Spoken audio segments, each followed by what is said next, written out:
In front of me is OPPO Reno11 F, and today I would like to show you how you can change and customize your keyboard's theme.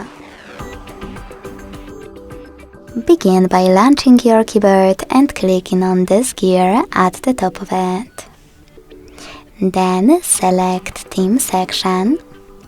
Scroll down and click on all of those icons at the top right corners.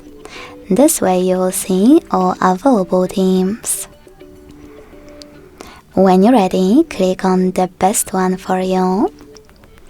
Manage key borders thanks to this switcher and save your new theme by hitting apply.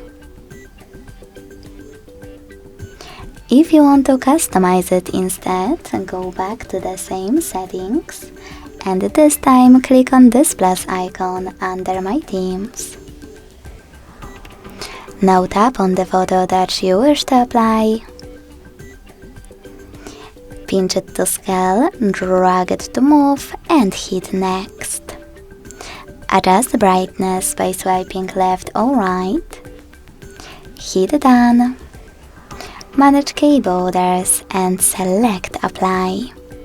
So when I go back this time, as you can see, theme of my keyboard was successfully customized with an image. Thanks so much for watching. If you enjoyed this video, don't forget to leave a like, comment and subscribe. Bye!